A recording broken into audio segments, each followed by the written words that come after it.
이전의 삶과 이별하는 시간이라고 하는 제목 가지고 함께 하나의 말씀을 나누고자 합니다. 우리가 믿고 있는 내용들, 그 내용들을 완벽하진 않지만 그래도 축약해서 담고 있는 내용이 바로 우리가 매 주일마다 일어서서 낭독하는 사도신경이 아닐까 싶어요. 여러분들이 무엇을 믿고 있는지 잘 언뜻 떠오르지 않을 때는 사도신경이라고 하는 것을 좀 생각해 보면 여러분들이 내가 믿고 있는 내용을 누군가에게 전할 때 도움이 될 거라고 생각을 합니다.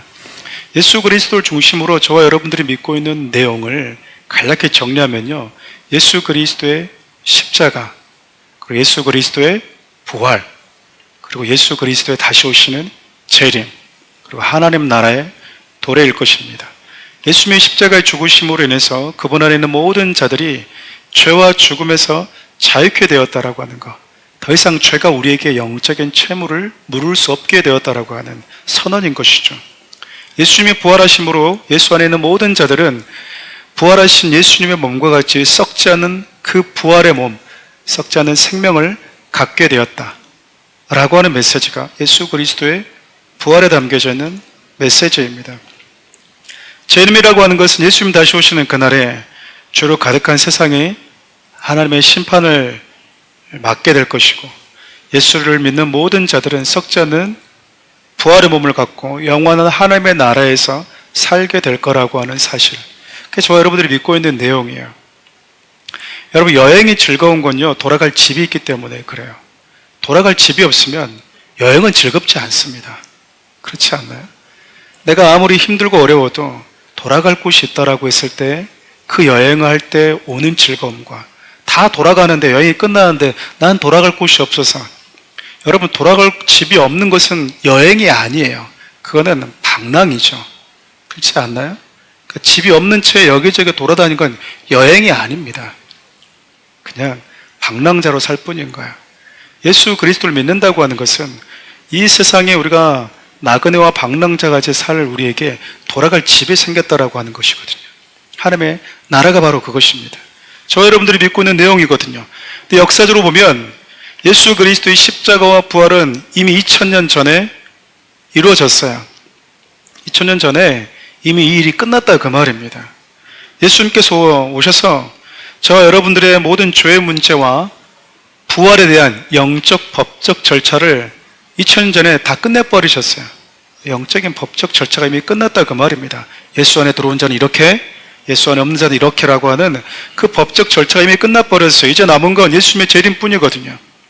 저와 여러분들이 기다리고 있는 마지막, 하나님께서 예수 그리스도를 통해서 이 땅에 행하실 마지막 남아있는 그분의 역사가 있다면 초림도 아니고 십자가도 아니고 부활도 아니고요, 재림이에요. 예수님께 다시 오시면 그분이 초림 때 이미 이뤄놓으신 예수 안에 있는 자와 예수 안에 있지 않는 자들에게 임하게 될 그 일들을 단행하시는 것, 우리는 그걸 심판이라고 이야기를 합니다. 심판을 이렇게 불이냐 재앙이냐라고 관점으로 보시는 건 성경적이지 않아요. 사단이 미묘하게 그렇게 프레임을 씌워서 하나님을 무서운 분으로 이렇게 낙인시켜버리죠. 그렇게 하다 보니까 목사들조차도 천국은 없어, 지옥도 없어라고 말하는 말도 안 되는 이 어처구니 없는 메시지를 전할 때가 많아요. 여러분, 그런 말들은 듣지도 마십시오.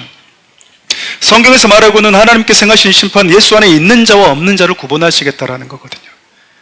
그것이 여러분, 우리가 봄이 지나고 여름이 지나고 가을이 되면 추수꾼들이 농부가 알곡과 쭉정을 나누는 것과 똑같아요. 똑같다고요. 썩은 과일과 썩지 않은 과일을 나누는 것과 똑같죠. 예수님이 다시 오신 날에 바로 그런 날이 된다라고 하는 것이죠. 그래서 노아의 방주는 예수님께서 이 땅에 임하실 때 일어나게 될 하나님의 행하실 그 심판의 양면성을 극명하게 보여준다고 할 수 있어요. 노아의 방주 사건이 우리에게 알려주는 게 메시지가 아주 심플하잖아요. 방주 안에 있는 자, 다시 말하면 예수 안에 있는 자와 방주 안에 있지 않은 자, 즉 예수 안에 있지 않은 자들에게 일어날 영적 운명이 얼마나 다른지 그걸 우리에게 알려주고 있다 그 말입니다. 그리고 그 시간이 우리에게 영원하지 않고 하나님이 기회를 주시지만 그분이 오셔서 문을 닫으면 더 이상 우리에게는 돌이킬 기회가 없다. 방주 안으로 들어올 시간이 우리에게 그 기회가 없다라고 하는 것.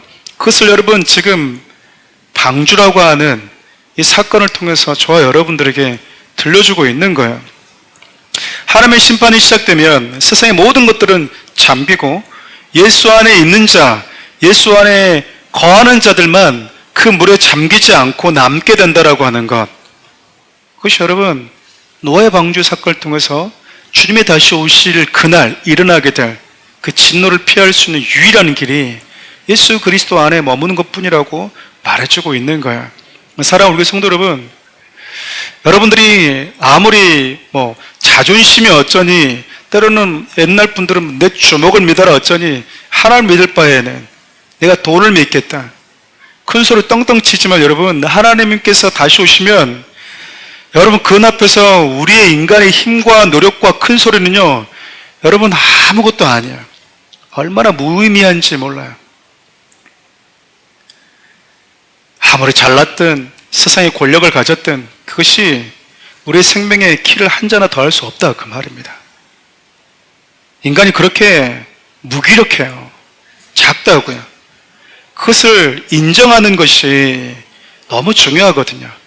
예수를 믿고 복음을 전할 때 우리가 하나님이 없으면 안 된다라고 하는 그 죄인임을 우리에게 선포하는 이유도 마찬가지예요.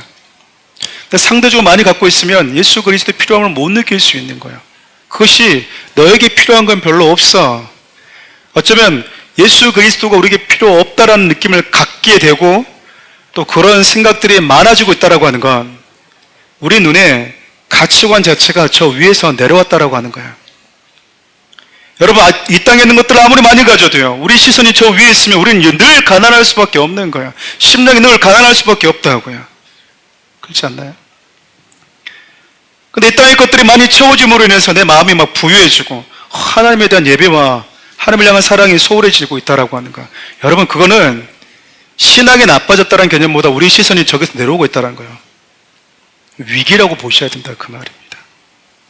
세상이 우리를 그렇게 유혹하거든요. 그러니까 여러분, 예수 안 믿는 사람들, 많이 가진 사람들 보십시오. 교회 나와야 될 이유를 느낄 수 있겠습니까? 없죠. 여러분, 하나님이 내게 오시면, 물이 잠기게 되면 우리 인간의 그 노력과 그 재력과 권력이 얼마나 무기력한지를 모르기 때문에 그러는 거예요. 하나님이 지금 세상을 한번 쓸어버리면서 얘기하고 있잖아요. 알려주고 있잖아요, 우리에게. 다 잠긴다. 다 잠기는 거야. 안 잠길 것 같니? 다 잠기는 거야. 예수 안에 있는 자, 예수와 함께 있는 자만 잠기지 않아. 여러분, 이 메시지를 모세와 함께하고 있는 자들도 듣고 있지만 저와 여러분도 지금 이미 들었어요. 그날이 여러분 곧 옵니다. 곧 온다고요. 노아의 방주에 있었던 사람들이 노아가 방주를 열 때 말도 안 되는 소리, 1년 지나고 10년 지나고 100년 지났는데도 불구하고 아무런 일이 일어나지 않았을 때 안 일어나잖아요. 여러분, 들어갔어요. 그때도 안 일어났어요. 하나님 방주로 들어가라고 그랬거든요. 들어갔어요. 근데 일주일 동안 아무 이유 없었다고요. 얼마나 비웃었겠습니까? 일주일 동안 그곳에 있었던 사람들은 또 얼마나 황당했겠습니까? 들어가라고 말하기 전부터 뭐가 이렇게 먹구름이 보여야 되잖아요. 뭔가 이런 그 자연적인 어떤 현상들이 나타나야 되잖아요. 들어가고 나서 일주일 동안도 아무 일이 없었어요. 하나님의 그 기다림이 비웃음거리가 되어지고 있잖아요. 사랑하는 우리 성도님들이 나를 부르실 그날이 온다라고 하는 것. 그러면 앞서 우리가 영상 봤지만 이 원두막 같은 집, 몇 평 안 되는 그 집을 최고라고 느끼면서 감사하면서 사는 그들이나 그들이 평생 꿈으로 생각하는 그 집이나 강남에 있는 집이나 다 잠겨요, 여러분. 다 잠긴다고요. 다. 안 잠기는 게 없어요. 사랑하는 우리 성도님들, 내 인생의 마지막이 아니라 주님 앞에 서게 될 그 날을 여러분 늘 생각하십시오. 저는 개인적으로 그렇게 많이 어렸을 때부터 하나님이 살 수 있는 은혜를 주었던 것 같아요. 은혜라고 말하고 있는 건 그냥 제 임의로 제 능력과 제 지식이 아니었다고 하는 것에 대한 인정입니다. 때로는 어떤 걸 하나님께서 나에게 원하시는 것인 줄 알면서도 결정이 잘 안 될 때, 하나님 이것을 기뻐하시는 것인 줄 아는데도 불구하고 잘 안 될 때, 하나님이 여기에 뭔가를 하라고 하는데도 불구하고 너무 아까운 마음이 들 때, 그때 자주 제 자신에게 던지는 질문이 바로 그거였어요. 내가 오늘 하나님 앞에 선다면 어떤 결정을 참 잘했다라고 생각할까? 네가 지금 하나님 앞에 선다면 이 순간에 어떤 결정을 한 것이 참 후회하지 않을 만큼 잘했다라고 판단할 수 있을까? 그 생각하면서 지금까지 왔습니다. 내가 이 결정하는 것이 하나님 앞에 섰을 때 후회하지 않겠다. 여러분, 그러면 그 질문에 대한 답이요, 성령님이 나를 가장 좋은 곳에 인도하는 것이라는 경우가 굉장히 많아요. 굉장히 많다고요. 사랑하는 성도님들, 주님이 나에게 오시는 그날, 이 땅에 임하실 그날이 마지막으로 한 번 남아있다라고 하는 것, 그럴 때 우리가 무엇에 시선을 두고 살아가야 되는지, 무엇에 집중해야 되는지, 무엇에 진짜 우리가 창념해야 되는지, 어떤 것만이 썩지 않고 낭비하지 않은 것인지 여러분들에게 하나님이 깨닫게 해주신다라고 생각을 합니다. 오늘 창세기 8장을 여러분과 함께 나눌 텐데요. 여러분, 40일 홍수가 끝났어요. 그럼 여러분 바로 나와야 되잖아요. 끝났으니까 이제 다시 나와야 될 거 아니에요? 근데 오늘 본문을 보면 150일간 물이 땅 위에 덮은 채로 그대로 있었다라고 합니다. 오늘 본문의 내용을 보면 그다지 특별한 내용은 없어요. 그냥 150일 동안 방주가 떠 있었고, 노아가 물이 얼마나 감했는지 까마귀 내보내고 비둘기 몇 번 내보냈다. 그리고 하나님이 물이 말렸고 나와라고 했다. 그냥 이 내용입니다. 근데 오늘 이 내용을 보면 노아가 머물렀던 방주의 기록이 우리의 구원과 깊은 연관성이 있다라고 하는 것을 알 수 있어요. 한 3가지 정도만 여러분과 이 부분을 좀 다뤄보려고 하는데, 그런 방주 사건이 우리에게 알려주는 가장 중요한 메시지 중 하나는요, 구원은 하나님으로부터 주어진다라고 하는 전적인 하나님의 은혜라고 하는 그 은혜임을 고백하는 시간이라는 거예요. 동시에 여러분, 구원의 주체이신 하나님께 전적으로 나의 모든 것을 내어 맡기고 그분이 내게 완전한 구원 되심을 고백하는 시간이기도 합니다. 여러분, 상상해 보십시오. 물이 온 세상을 덮은 그 긴 시간 동안 엄청난 지각 변동이 있지 않았겠습니까?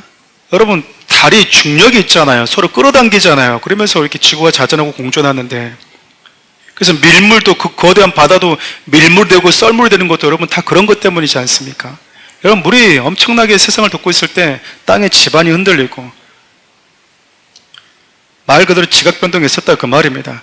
바깥 세상이 여러분 지금 난리법석인데, 방주 안에는 노아가 살기 위해서 할 수 있는 게 있었을까요, 없었을까요? 아무것도 없습니다. 더 좋은 삶, 더 나은 삶, 그의 생명을 보존하기 위해서 그가 할 수 있는 건 아무것도 없어요. 그냥 방주 안에 그대로 머물러 있는 것 뿐이었습니다. 무슨 말인고 하니, 구원의 시작도, 구원의 과정도, 구원의 완성도 그 인간의 어떤 작은 노력조차 들어가 있지 않다라는 거예요. 노아가 살기 위해서 노졌다는 얘기가 없잖아요. 노아가 살기 위해서 이 거대한 바다 속에서 길이 어디인지, 어디가 살 곳인지 땅이 없잖아요. 구원은 그런 곳입니다. 구원은 그런 거예요, 여러분. 살고자 해도요, 내 노력이 통하지 않는 거예요. 노를 많이 저어도 어디 다다를 수 있는 육지가 보이지 않는 곳입니다. 그게 우리가 죄 가운데 머물러 있는 상황인 거예요. 인간의 그 어떤 노력도, 그 어떤 지식도, 지식이 있으면 뭐 할 겁니까? 땅이 안 보이는데. 이 노져올 수 있는 근육이 있으면 뭐 할 거예요? 기술이 있으면 뭐 할 겁니까? 머물 수 있는 땅이 없잖아요. 쉴 수 있는 공간이 없잖아요. 인간의 그 노력도요, 아무런 의미 없는 그런 현장이지 않습니까? 단지 딱 하나, 방주. 그 안에 머물러 있는 것. 그것만이 노아가 할 수 있는 전부였다고요. 구원은 여러분, 그래서 전적인 하나님의 은혜라고 이야기하는 겁니다. 내가 노를 저어서? 아니요. 그냥 그 안에 있다라고 하는 그 이유 때문에. 그 안에 있다라고 하는 그 이유 때문에. 그러죠. 다른 누군가보다 더 노를 잘 저을 수 있는 근육을 가진 사람이 있겠죠. 지역을 잘 이렇게 사리 분별할 수 있는 다른 사람보다 탁월한 지성과 지식을 가진 사람이 있겠죠. 근데 여러분, 홍수가 나면 그 인간의 지식, 그 지성, 그 노력, 그 재력, 건강, 여러분 아무것도 효력을 미치지 못합니다. 그저 하나님의 은혜가 필요할 뿐인 거예요. 여러분, 쓰나미만 밀려도요, 국가가 할 수 있는 게 없어요. 비 내리는 걸 국가가 어떻게 막습니까? 어떤 강한 정부가 막냐, 그 말이야. 못 막습니다. 전염병요, 인간 못 막습니다. 못 막아요. 21세기인데도 막지를 못해요. 21세기인데도 불구하고 여러분, 감기도 아직까지 정복 못한 게 지금 전 세계잖아요. 못 막는다고요. 인간이 그렇게 약합니다. 약하다고요. 여러분, 그런데 이런 생각도 한번 해봐요. 세상의 모든 것들이 하나님의 심판을 받고 있을 때, 분명히 방주 안에 들어가서 노아는 그들과 달리 하나님의 구원을 경험하고 있는 건 감사한 시간이었다고 생각이 들어요. 그런데 구원의 방주 안으로 들어온 이후, 다시 말하면 방주 안에서의 그 시간이 늘 유쾌했을까? 늘 재밌었을까? 자기가 살고 있다라고 하는 것에 대한 감격은 분명히 초반에는 있었겠지만 그 기쁨이 계속 지속됐을까? 왜냐면 여러분, 방주 안에 노아가 얼마나 있었을 것 같습니까? 성경 보면 방주 안에 있었던 기록이 나오거든요. 들어간 날이 600년 2월 10일에 들어갔다라고 그래요. 600년 2월 10일. 방주에서 나온 날이 601년 2월 27일이었대요. 그러니까 노아가 이 동물들과 함께, 가족들과 함께 방주 안에 몇 년 있은 거죠? 1년 17일 있었던 거예요. 1년 넘는 시간 동안 방주 안에 있었던 거예요. 방주 안에. 재미있었을 것 같습니까? 방주 안에 1년 동안 머물러 있으니까, 하나님의 구원이 있으니까 재미있었을 것 같아요. 저는 별로 재미없었을 것 같아요. 1년 동안 노아가 한 게 뭐가 있을까요? 짐승들 돌보는 거예요. 똥 치우고, 냄새나고. 어떤 새는 저녁에 자고 어떤 새는 저녁에 깨서 날아다니고 그렇잖아요. 야행성들은 밤에 돌아다닐 거 아닙니까? 저같이 예민한 사람은 이 닭 소리만 울어도 숙소가 시내 복판에 있는 줄 알았더니 숙소가 캄보디아 갔더니 외진 곳에 있어가지고 저희가 새벽만 되니까 닭 소리가 새 소리가 너무 많이 들려가지고 좋았습니다. 잠이 안 깰 수가 없어서 닭이 한 번 우니까 3번만 울어라. 3번만. 너무 많이 우는 거예요. 예, 예. 여러분, 닭 소리도 여러분, 그 닭 한 마리의 그 꼬꼬댁 소리가요, 사람을 다 깨워요. 다 깨운다니까요. 방주 안에 있는 여러분, 동물들이 우는 소리, 동물들은 안 웁니까? 침묵하고 가만히 있었을 것 같나요? 코끼리 소 한 마리, 여러분, 얘들 움직일 때, 비빌 때, 여러분, 동물들이 배려가 있을까요? 밀면은 방주에 있으니까 서로 좀 참자 이럴까요? 그런 게 어디 있어요? 여러분, 소똥 보셨습니까? 소와 돼지 얘들은 여러분, 똥을 쌀 때 점잖게 안 쌉니다. 애완견들이 예쁘게 싸지. 얘들은 그냥 하마 같은 애들 그냥 털면은요, 그냥 옆에 다 튀는 거야. 다 튄다고요. 여러분, 방주 안의 삶이 그다지 나이스하지 않았다는 걸 지금 제가 얘기하는 거예요. 옆에 창들이 없으니까 세상 돌아가는 것도 알 수가 없어요. 근데 노아가 여러분, 이 모든 시간을 견뎌냅니다. 견뎌내요. 저는 하나님을 믿는, 구원을 경험한, 구원의 은혜를 맛본 하나님의 사람들에게 나타나는 참 독특한 특징들이 있는데, 하나님의 선하심을 끝까지 신뢰하고 기다리더라, 그 말이에요. 노아가 까마귀를 내보냅니다. 비둘기를 내보내요. 까마귀가 뭐냐, 비둘기가 뭐냐, 이렇게 막 의미부여한 분들이 있는데, 까마귀는 그냥 까마귀예요. 비둘기는 그냥 비둘기입니다.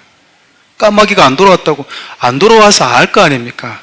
물이 아직 감해지지 않았구나. 지 먹고 살만하니까 못 돌아왔구나. 여러분, 물이 감해지지 않은 걸 까마귀를 통해서 알았잖아요? 비둘기를 통해서 점점 물이 감해지고 있는 것을 알았어요. 노아가 알았다고요. 물이 말라간 것도 알았어요.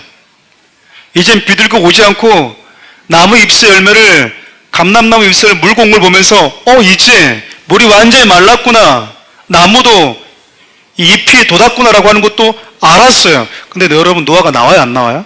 안 나옵니다. 알았다고요. 그리고 이미 그렇게 됐어요.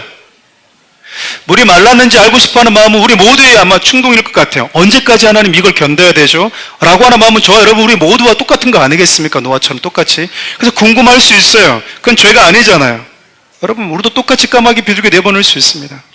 비둘기를 통해서 물이 얼마나 감해졌는지 우리가 짐작할 수 있어요. 왜죠? 창이 하늘로만 뚫려 있으니까.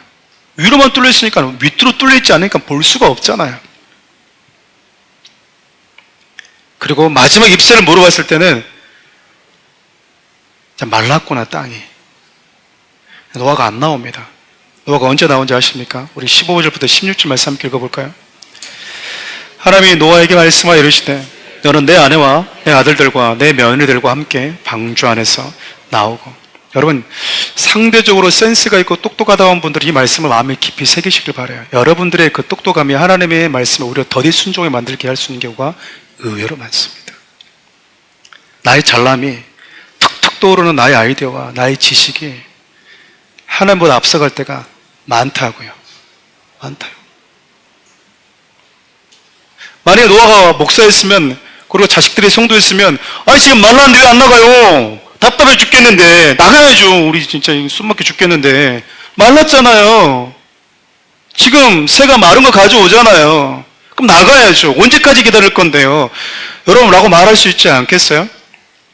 충분히 말할 수 있잖아요. 그리고 여기에 대해서 노아가 말할 수 있는 대답해 줄 수 있는 대답은 없어요. 그들의 말이 다 맞는 말이에요. 맞는 말이라니까요. 물이 말랐으면 나와야 돼요. 나와야 된다고요. 여러분 하나님이 누구를 쓰신지 아시겠습니까? 똑똑한 사람이 아니에요. 똑똑한 사람 치고 따진다면 여러분 다윗은 똑똑한 사람이 아니에요. 양만 맨날 쳤던 사람이 뭐가 똑똑합니까? 그렇지 않아요?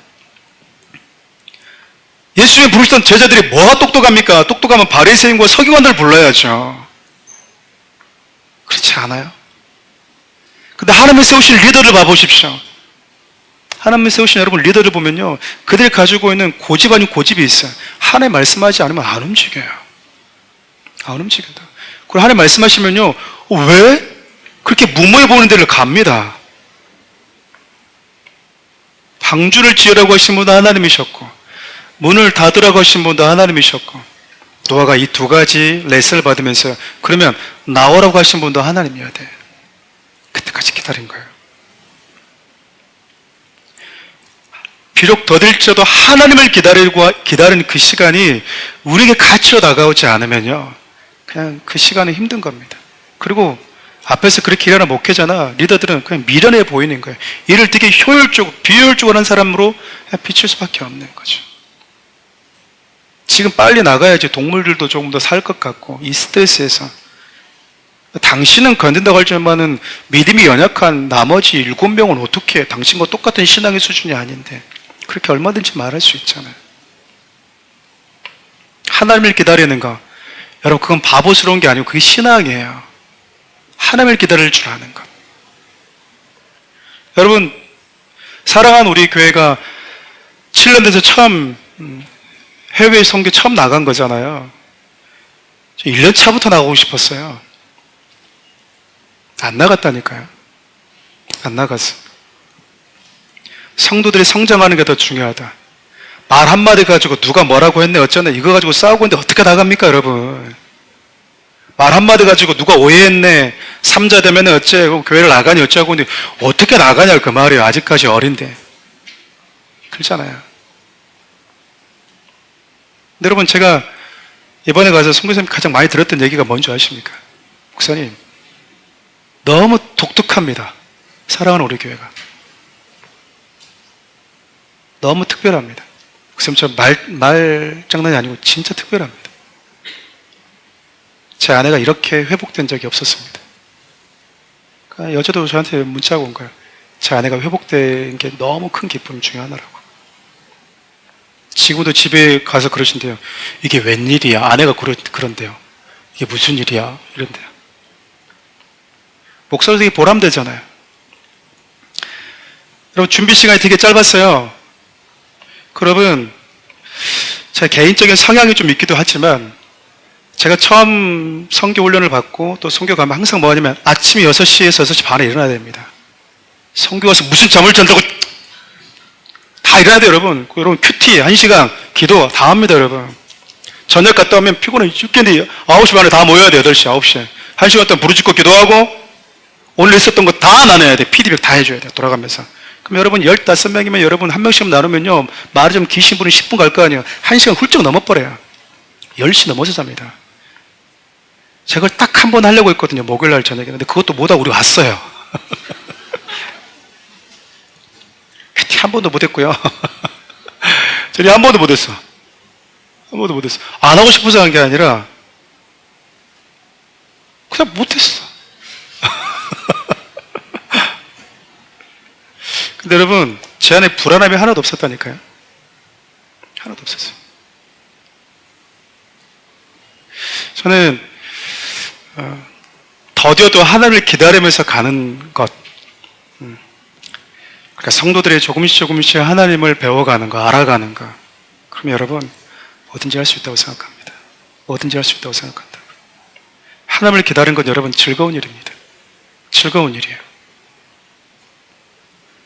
하나님이 만들어라, 들어가라, 하나님을 닫았다, 이렇게 3번을 레슨을 받았음에도 불구하고 나오는 그 날을 내 임의로 정하겠다고 하는 건 여러분 그 3번의 시간을 통해서 하나님을 못 배웠다라고 하는 것밖에 안 돼요. 임으로 방향을 정할 수 있는 키가 있던 것도 아니었고 배로 움직일 동력도 없었어요. 그죠? 노아는요, 그 방주에서 뭐 했던 겁니까? 그냥 하나님이 이렇게 흘러가는 대로 그냥 떠내려갔었던 것 뿐이에요. 마치 모세가 갈대상자에서 자기 몸을 담고 떠내려갔던 그 갈대상자와 똑같았습니다. 노아의 일상이요, 구원받는 이 첫날, 이튿날은 너무 막 감사로 막 벅찼을지 몰라요. 살았다라고 하는 것 자체가 주는 그 감사가 있잖아요. 근데 그 시간이, 그 반복된 일상이 재미없습니다, 여러분. 재미없다고요. 근데 이 일상이 어떻게 보면 광야에 있었던 백성들 일상과 크게 다르지 않아 보여요. 이스라엘 여러분 40년 동안 광야 생활 별 새로운 게 없었습니다. 매일 식탁 메뉴가 똑같았어요. 메뉴가 똑같았다고 만나. 하나님이 줬다라고 하는 것 외에는 그 의미를 부여하지 않으면 그냥 꿀 조금 섞인 과자 같대요. 꿀까베기 먹고 여러분 40년 살 수 있는 분 손 들어보세요.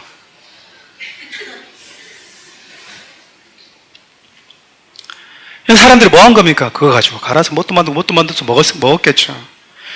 불과 구름 기둥에 자기를 보호하고 인도하고 있는 게 여러분 얼마나 신비로웠겠습니까?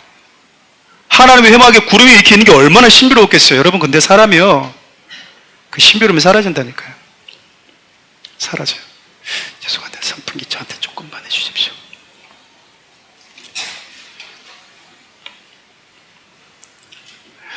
여러분 진짜 예쁜 여자인데 누가 봐도 세상에 저런 권사님, 저런 집사님 너무 예쁜데 저 집사님은 못생겨가지고 어떻게 아내만 저렇게 예쁘냐, 뭔 복을 받아, 이런 분들 종종 있어요, 없어요? 많잖아요. 남편이 잘난 것보다 아내가 예쁜 분들이 많잖아요. 저희 교도 보면 남편분들은 그다지 매력이 큰가? 근데 여성분들 너무 많지 않습니까? 우리 남편분들 살기 위해서 얘기를 하셔야 되는데 많잖아요. 됐습니다. 근데 그러잖아요. 이렇게 예쁜 분하고 사는데. 근데 그 남편은요, 그 예쁨을 못 느끼는 거예요. 여러분, 신비로움은 사라집니다. 신비로움은요, 짜릿한 그 감정도 여러분, 오래가지 못해요. 오래가지 못한다고요. 네, 그냥 끄겠습니다. 네, 끄겠습니다. 죄송합니다. 소리가 너무 큰데. 이스라엘 백성들 여러분 40년 동안 걸었던 그 시간도요, 노아의 방주와 똑같아요. 이들에게도 임의로 걸어갈 수 있는 동력, 임의로 방향을 정할 수 있는 키가 없었습니다. 그냥 하나님이 이끄신 대로 가야 됐어요. 하나님께서 멈춰라고 멈춰야 되고요, 가라고 하면 가야 됐다고요. 여러분 이게 단조로운 것 같죠? 여러분 이게 신앙이라니까요. 그래서 때로는 나의 지성이, 나의 이게 하나님보다 앞서갈 때 늘 조심해야 된다고 얘기하는 거예요. 뭐 좀 안다고 하면, 말씀을 조금 배워서 뭔가 깨달았다고 하는 사람들이 늘 나타나는 특징이 뭐냐면, 그냥 앞서가 버리고 어디 갔어? 저 앞에 가고 있어요. 내가 앞서가고 있다라고 하는 것이 여러분 무슨 의미냐면, 나는 길을 아는 자입니다. 동력은 내게 있어요. 나는요, 방향을 결정하는 사람이에요. 라고 하는 거예요. 여러분, 제가 잉글리시가 좀 약하거든요. 제가 공항에 있을 때 계속 앞장서서 갔어요. 제 아내가 따라와요, 저한테 얘기하는 거예요. 당신은 길도 모르면서 맨날 앞장서서 가. 맞는 말이에요. 그냥 걷다 보니까 발이 빨라가지고 좀 빨리 갔을 뿐이지 길을 알아서 간 건 아니에요. 근데 여러분, 앞장서서 가잖아요. 사람은 따라옵니다. 따라온다고. 길을 알고 있는 사람인가? 따라가요. 길을 모르면 앞장서 가면 안 돼요. 앞장서 가고 있지 않다라고 하는 건 나는 길을 모르는 자입니다 라고 하는 고백이라니까요. 우리 출애굽기 40장 36절부터 38절 읽어볼까요? 구름이 성막 위에서 떠오를 때에는 이스라엘 자손이 그 모든 행진하는 길에 앞으로 나아갔고, 구름이 떠오르지 않을 때에는 떠오른 날까지 나아가지 아니하였으며, 낮에는 여호와의 구름이 성막 위에 있고 밤에는 불이 그 구름 가운데 있음을 이스라엘 온 족속이 그 모든 행진하는 길에서 그들이 눈으로 보았더라. 저는 하나님의 인도하심이 경영을 하는 사장들과는 좀 많이 다른 것 같아요. 사장들은 직원한테 뭘 맡기면 결과물을 내야 되잖아요. 결과를 못 내면은 그냥 사표 쓰세요. 뭐 이렇게 가잖아요. 근데 하나님이 우리를 인도하시는 인도하심을 보면요, 결과물이 별로 없어요. 결과물이 별로 없다고요. 여러분, 하나님께 묻는 것이 얼마나 중요한지 아시겠죠? 저는 그랬거든요. 제가 머리가 약아서 학창시절 때는 하나님께 잘 묻다가 안 물을 때가 있었어요. 왜냐하면 딱 물으면 하나님이 내가 원치 않는 걸 말할 것 같아. 난 이거 하고 싶은데 하나님이 분명히 물어보면 이거를 하라고 할 것 같아. 하지 마라. 그럴 것 같은 거야. 난 이거 하고 싶은데 이미 마음의 결정을 내렸는데 안 물었습니다. 안 물었다고요. 하나님이 뭘 원할지 아는데 묻지 않게 되더라고요. 무슨 의미인지 아시겠습니까? 내 삶의 주체를 내가 쥐고 가겠다라는 거예요. 여러분, 아무리 성공하고 잘 살아도 하나님 안 쓰세요. 그런 분들은 안 쓰신다고요. 방주키를 하나님이 쥐고 방향을 결정하셨듯이 광야 교회 방향 역시 하나님이 결정하신 거예요. 여러분, 이스라엘 백성들이 정한 게 아니에요. 전적으로 하나님께서 완전히 인도하셨고, 그들 하나님께 의지해야만이 살아가는 그 삶의 여정이, 그래서 하나님이 나의 구원이시고 하나님이 나의 길이시고 하나님이 나의 생명이라고 고백할 수 없는 그 인생 여정이 바로 저와 여러분들이 걸어가는 구원의 여정이라는 거예요. 새로운 걸 기대하셨습니까? 예수 믿으면 갑자기 막 복고에 남청되고 로또가 될 걸 기대하셨나요? 여러분, 그거 복음 아니에요. 복음이 아니라고요. 왜 힘써 여호와를 알라고 얘기하냐면, 그분이 누구인지를 알아가는 삶의 여정이 구원받은 자들에게 일어나는 삶의 여정이라니까요. 근데 구원받은 여정이 하나님을 알아가는 것인지를 모르면, 하나님을 알아가질 때, 하나님이 어떤 분인지 깨달아질 때 내 안에 기쁨이 별로 없어요. 교회 바깥에보다 별 재미없네. 예수 믿기 이전보다 별 재미없네. 바깥에서 노는 게 더 재미있는데. 그러고 가는 거예요. 저는 사랑하는 우리 성도님들이 예수 그리스도 안으로 들어와서 구원의 첫 발걸음이 시작되었다면, 그 안에서 하나님을 기다리는 것, 하나님이 나의 구원이시라고 하는 것, 내 생명이라고 하는 것, 내 인생의 동력이고 방향을 결정짓는 길이라고 하는 것을 여러분 생생하게 다 고백해야 된다고 저는 생각해요. 진짜로 예수 말씀하셨던 것처럼 주님이 내 인생의 길이 맞아요. 하나님, 우리 예수님이 누구세요는 말하고 하면 이 습득된 이 미사여구들 많이 쓰잖아요. 예수님 나의 어떤 분인 것 같아요, 어떤 분인 것 같아요. 근데 여러분, 진짜냐고요? 진짜냐? 입술의 고백뿐만 아니라 여러분의 인생의 경험이 담겨져 있는 고백이 맞냐라고 물어보셔야 돼요. 근데 이스라엘 백성들은, 노아는요, 하나님의 구원이 진짜 맞아요. 하나님의 길이 맞아요. 하나님의 자신의 생명이 맞아요. 피난처가 맞다고요. 자기 모든 게 되는 게 맞는 거예요. 방주의 경험이 저 여러분들에게 동일한 이런 경험으로 다가왔으면 좋겠어요. 여러분, 두 번째 메시지가 그겁니다. 구원은 죄인된 우리를 기억하시는 하나님의 사랑에서 시작되었다라고 하는 거예요. 150일간 물이 여러분 세상을 돕고 있을 때 하나님이 이렇게 말씀을 시작하십니다. 우리 1절 말씀 함께 읽어볼까요? 하나님이 노아와 그와 함께 방주에 있는 모든 들짐승과 가축을 기억하사 하나님이 바람을 땅 위에 불게 하시매 물이 줄었고. 방주 안에 있는 자들 하나님이 뭐 하셨다고 하냐면 기억하셨대요.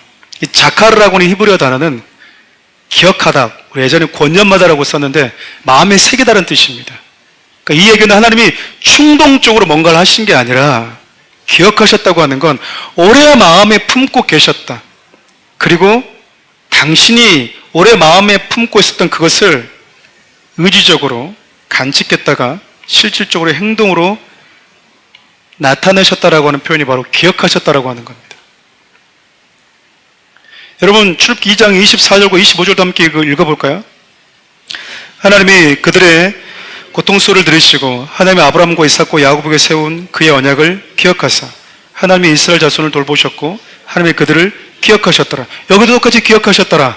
노아의 방주 때 하나님이 그들을 기억하셨다라고 하는 단어와 같은 단어를 쓰고 있거든요.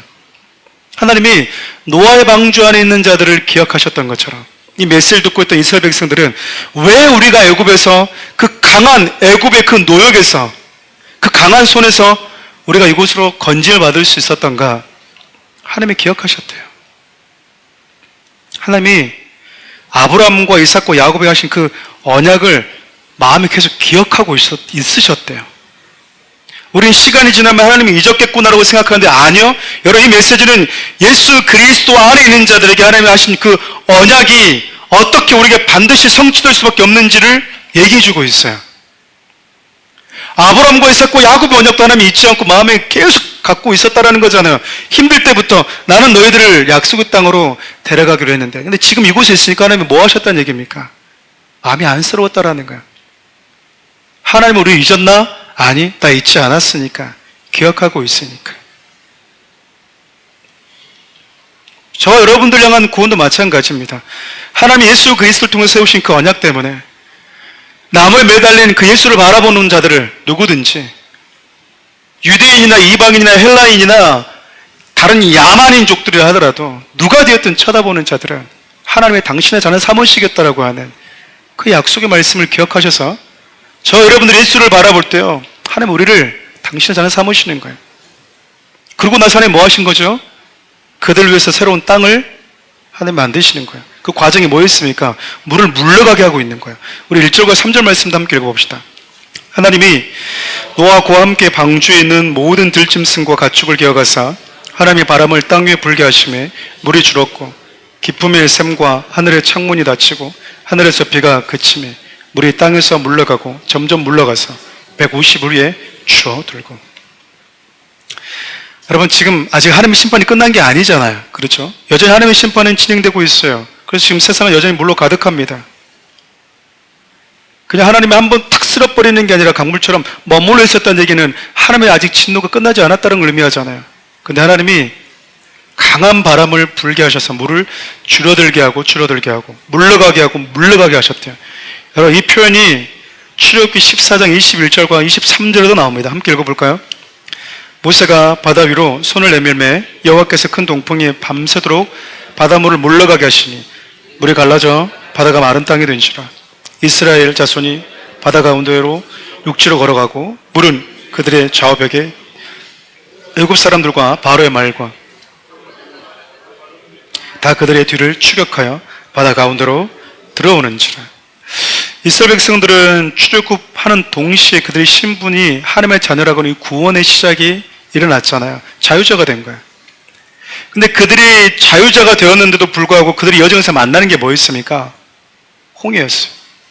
길 없는 홍해 앞에서 이스라엘 백성들이 무슨 생각을 했냐면 하나님의 구원을 경험했음에도 불구하고 그들이 그 여정 속에서 느꼈던 느낌과 감정은 이제 죽었다라는 거였습니다. 다 끝났네. 우리 똑같잖아요. 예수의 십자가를 경험해도 우리 일상으로 돌아오면 어려운 일 툭툭 만나면 숨이 턱턱 막히고 죽었네. 끝났네. 그런 시간 우리 많이 있지 않습니까? 하나님께서 여러분 길이 보이지 않는 거대한 홍해 바다를 뭐 하시냐면요, 강한 동풍으로 물러가게 하셔서 밤새도록 말리십니다. 밤새도록. 여러분, 홍해바다에서 나오게 된 자신들의 경험이 그 이전에 노아가 방주에서 나온 경험과 너무 흡사하게 그들에게 다가오지 않았겠습니까? 방금 여러분 우리가 읽었던 출애굽기 14장에서 보았듯이 하나님께서 길을 내시는 홍해 바다에서 애굽 군대는 살아나오지 못했습니다. 애굽 군대는요, 그 바다에서 못 나왔어요. 그냥 잠겼습니다. 이스라엘만 살고 하나님 안에 있는 자들만 살고 방주 안에 있는 자들만 살아남았다는 것이죠. 왜냐하면 그 구원의 길은 하나님이 당신 안에 있는 자들을 위해서 내신 것이지 당신 바깥에 있는 자들을 위한 길이 아니기 때문에 그렇습니다. 이것이 여러분 심판의 이중성이라는 거야. 하나님은 홍해를 건넌 그날 후로 다시는 애굽 군대를 보지 않게 될 거라고 이스라엘 백성들에게 말씀하셨어요. 여러분, 당당하게 애굽 사람들에게 은금을 요구해서 나왔잖아요. 그때만 해도 여러분 세상에 다 내건 것 같았습니다. 그런데 홍해 딱 만나자 애굽 군대가 이스라엘 백성들을 봤을 때 어떻게 했을까요? 저것 봐라. 당당하게 우리 뭐 약 올리고 나가더니 하나님 따라서 나간다더니 고작 만난 게 홍해냐? 홍해 앞바닥에서 앞바다 앞에서 옴싹달싹 못하는 그냥 말 그대로 이 쥐새끼처럼 되어버리느라고 애국 분들이 여러분 비아냥거리지 않았겠어요? 근데 하나님께서 그들을 위해서 뭐 하신 겁니까? 땅을 가르고 마른 땅으로 건너가 계신 하늘 보면서요, 하나님과 하나님 안에 거하는 자들의 위상이 여러분 열방 가운데 상상을 초월할 정도 높아져 버립니다. 여러분 출애굽기 이후에 쭉 보면요, 이방인들도 이스라엘 몰랐던 민족들도요 하나님을 알았어요. 하나님이 그들의 백성들을 위해서 마른 땅을 건너게 하셨다고. 하나님이 어떤 분이신지가 드러나 버렸어요. 하나님의 백성들은 그런 존재입니다. 하나님을 믿는 자들은요, 그들 통해서 하나님이 어떤 분이신지를 온 세상에 드러낸 역할을 하는 거예요. 그러니까 여러분 인생 가운데 만나는 수많은 좌절을 그 앞에서 절망할 필요가 없다 그 말이에요. 하나님이 안 믿는 자들을 굳이 절망시켜서 뭐합니까? 홍해 앞바다로 뭐하러 이끌겠어요? 근데 하나님은 구원받은 당신의 백성들을 통해서 열방 가운데 하나님을 드러내세요. 드러내시는 분이시라고요. 하나님이 길을 말리신 거를 모든 민족이 알게 돼버렸어요. 불가능하고 모든 이들을 절망케 만드는 그 상황이 오히려 하나님께 속한 자들, 그들이 얼마나 존귀한 자인지를 드러내는 하나의 메시지였을 뿐이라는 거죠. 저는 노아도 똑같았다고 생각합니다. 여러분, 앞서 얘기했던 것처럼 120년간 방주를 산 위에 만들었을 때 얼마나 사람들 많이 비웃었을까. 하나님이 들어가라고 했을 때 들어가는데 일주일 동안 또 비가 오았을 때는 최고주 달하지 않았겠습니까? 근데 방주가 딱 시작되자마자 방주 안에 있는 노아의 식구들은요, 생명을 가진 세상에서 유일무한 사람들이 된 거예요. 이 모든 것들이 하나님이 하신 약속을 기억하시면서 시작되었대요. 여러분, 하나님이 약속하셨는데 물에서 죽겠습니까? 하나님이 아브라함에게 약속하셨잖아요. 하나님이 약속하셨잖아요. 하나님은 약속하신 그대로 믿었습니다. 아브라함이. 하늘의 별과 같이, 무슨 하늘의 별입니까? 바다의 모래같이 자손 많게 해주겠다고 그러는데 무슨 바다의 모래처럼 자식이 많았습니까? 하나님이 사람의 몸에서 나온 자식 딱 한 명밖에 없었잖아요, 이삭. 근데 그 이삭 한 명을 통해서도 바다의 모래를 볼 수 있고 하늘의 별을 볼 수 있는 그 눈이 아브라함에게 있었기 때문에 이삭 한 명만 보고도 하나님 이게 바다의 모래입니까? 이게 하늘의 별이냐고요? 라고 말하지 않아요. 저는 사랑하는 우리 성도님들이 그랬으면 좋겠어요. 예수 그리스도 안에서 구원의 여정을 시작할 때 여러분에게 만나는 수많은 난관들은요, 하나님이 어떤 분이신지 여러분을 통해서 드러나는 시간이고 하나님 안에 있는 여러분들이 얼마나 존귀한 자인지가 드러날 뿐이에요. 불안해하지 않았으면 좋겠어요. 두려워하지 말라 그 말입니다. 방주의 사건 우리가 알려준 마지막 메시지는 이 사건이 이들에게 세례와 같았다라는 거예요. 베드로전서 3장 27절은요, 노아의 홍수 사건을 노아의 가족들에게는 또 세례라고도 표현을 합니다. 한번 읽어볼까요? 그들은 전에 노아의 날 방주를 준비할 동안 하나님이 오래 참고 기다리실 때 복종하지 아니하던 자들이라. 방주에서 물로 말미암아 구원을 얻은 자가 몇 명뿐이니 겨우 8명이라. 물은 예수 그리스도께서 부활하심으로 말미암아 이제 너희를 구원하는 편이 곧 세례라. 이는 육체의 더러운 것을 제하여 버림이 아니요 하나님을 향한 선한 양심의 강군이라. 노아의 홍수물은요, 범죄한 세상을 심판하고 악을 잠기게 만들었어요. 악을요, 하나님의 수면이 완전히 가라앉게 만들어 버렸다고요. 그리고 세례를 통해서 새로운 삶이 시작되었음을 의미한다고 얘기합니다. 이스라엘 백성들 여러분, 홍해를 건넌 것 역시 하나님은요, 세례라고 표현하셨어요. 민족들 전체가 홍해로 들어갔다 나오는 것을 세례라고 표현하셨다고. 그런데 애국군들은 들어갔지 나오질 못했대요. 여러분, 세례가 무엇인지 아시겠습니까? 믿는 자들에게만 허락된 길이에요. 잠겼다가 다시 일어날 수 있는 유일한 존재, 죽었다가 부활하는 유일한 존재는 예수의 생명을 가진 자들 뿐이라는 겁니다. 예수를 믿어서 그분께 속한 자들은 물에 들어가서 잠기게 되는 것 같지만 예수와 함께 다시 일어선다라는 거예요. 그게 세례예요. 물 위에 잠기지 않고 물 위를 걷는 자. 애국 군대들도 똑같이 홍해 안으로 들어왔거든요. 근데 그들은 일어서지를 못했습니다. 다시 일어나지 못했다고. 거듭난 생명이 없었기 때문에. 그래서 여러분, 예수 믿는 구원은 세례와 같은 거예요. 육체의 모든 더러운 것은 제해져 버리고 이전의 삶으로 돌아가지 않겠다라고 하는 결단과 똑같습니다. 여러분, 이스라엘이 홍해에서 받은 세례는요, 이제 나는 애굽과 완전히 결별한 자로 살겠습니다. 애굽으로 돌아갈 수 있는 그 길을 스스로 끊어내는 거예요. 끊어내는 거예요.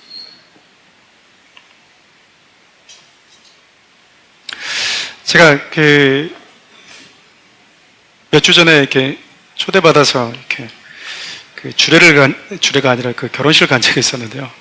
그 주례하시는 목사님보다 축사하시는 목사님의 메시지가 참 남더라고요. 부모들 향해서 이렇게 얘기하는 거야. 여러분, 자녀를 낳을 때 이 아이들에게 탯줄을 끊어주신 분이 여러분입니다. 내 몸에 붙어 있었잖아요. 근데 그 탯줄을 자른 분이 부모라는 거야. 맞잖아요. 그런데 이 아이가 이제 당신들로부터 완전하게 독립할 수 있도록 마음의 탯줄 한 번 더 잘라주십시오. 그러더라고요.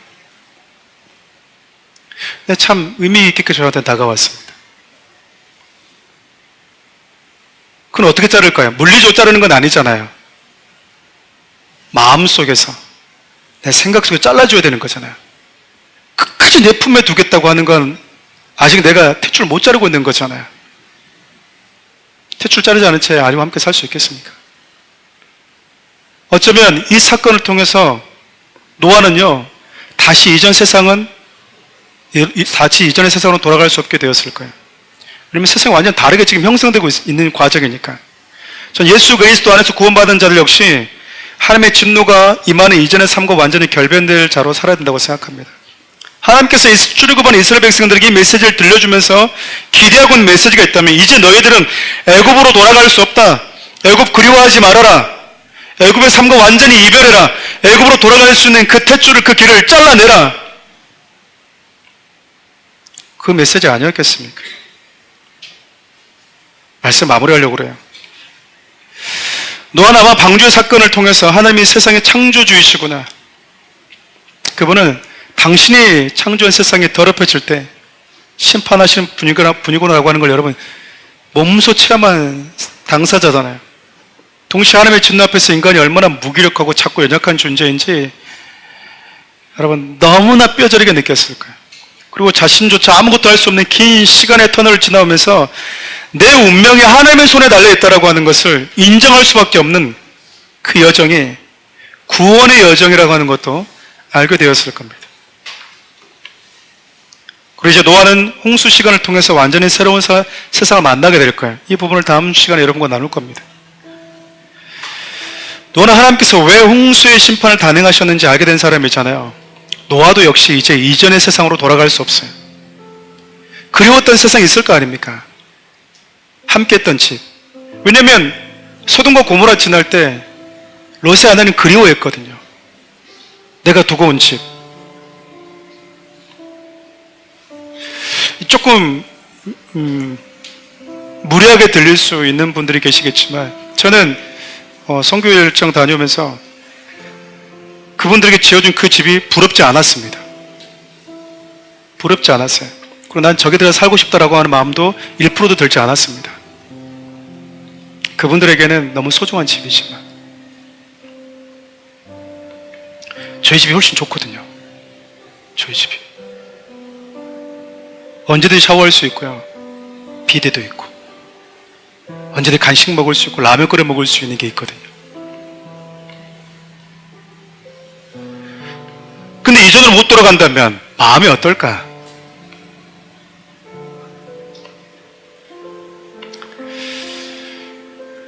노아에게 홍수는 하나님을 거역했던 그 세상으로 돌아가지 않겠다. 하나님, 저는 하나님 없이 살아가는 그 세상 만들지 않겠습니다라고 하는 그 결단의 시간이었을 거예요. 사랑하는 우리 성도 여러분, 예수를 믿어서 예수 그리스도라고 하는 구원의 방주 안으로 들어와서 하나님의 자녀가 되었다고 하는 것은요, 노아의 홍수 때 마땅히 잠겨야 됐던 우리가 다시 그곳에서 나와서 새 생명을 얻게 되었음을 뜻합니다. 이전의 삶으로 돌아갈 다리를 끊은 자들이다, 그 말입니다. 노아의 사건을 모세를 통해서 들으면서 이스라엘 백성들도 기억했을 거예요. 홍해를 지나오면서 하나님이 약속하셨거든요. 다시는 이 애국군들을 보지 않을 거야. 하나님의 약속을 지켰어요. 너희들도 세를 받고 돌아오면서 다시 이전의 애굽으로 돌아가지 않겠다라고 하는 것, 스스로 네 마음에 애굽으로 가는 길을, 그 줄을 잘라라고 하는 그 메시지, 그들의 마음에 쿵쿵쿵 하는 말씀이 다가오지 않았을까요?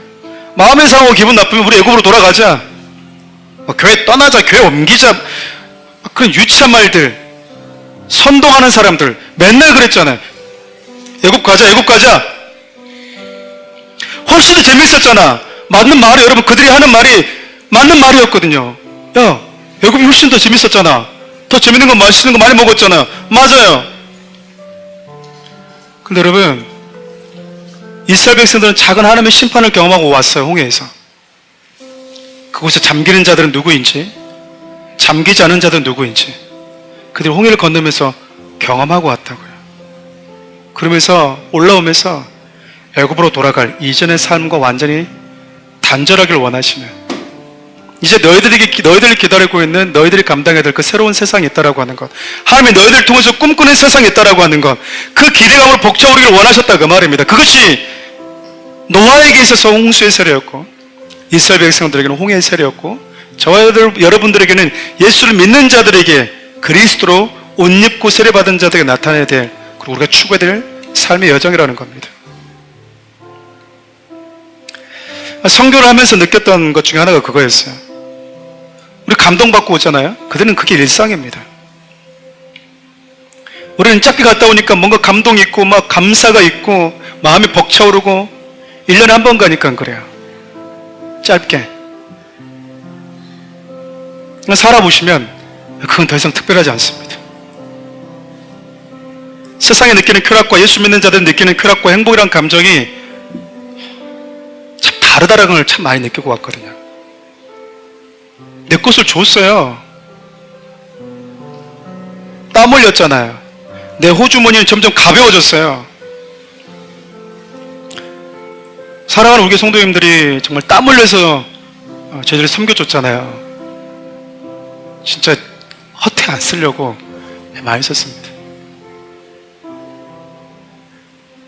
근데 우리 성도들이 우리 팀에게 후원해 준 거니까 가장 보람된 게 뭘까?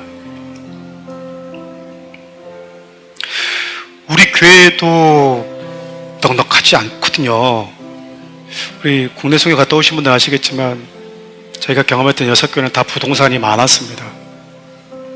부동산이 다 하나씩 있었습니다. 땅도 몇십 평에서 몇백 평이 있더라고요. 저희들은 임대, 우리 집사람 임대 아파트가 어제 끝났는데 임대에 저희가 살고 있습니다. 많이 가진 자가 많이 주는 건 아니다. 다 털어드리고 왔는데도 불구하고 우리 가운데 행복감이 남아있는 건 뭘까? 이전의 삶에서 느꼈던 그 기쁨과는 전혀 다른 기쁨이 우리에게 왔다라는 것 아니겠습니까?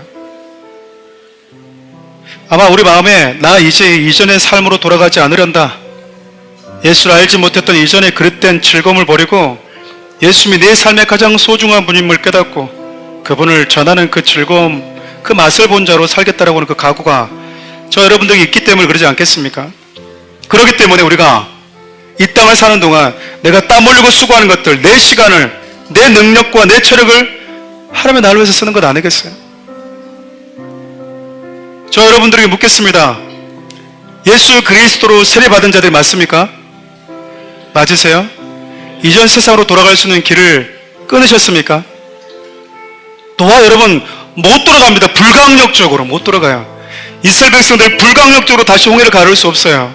못 돌아간다고요. 여러분들도 돌아갈 수 없는 길을 걸어왔어요. 그런데 불안해하지 마십시오. 그분과 함께하는 그 시간이 훨씬 더 여러분들의 인생 가운데 가치고 보람될 것입니다. 이 찬양을 좀 주님과 여러분과 함께 나누기를 원해요.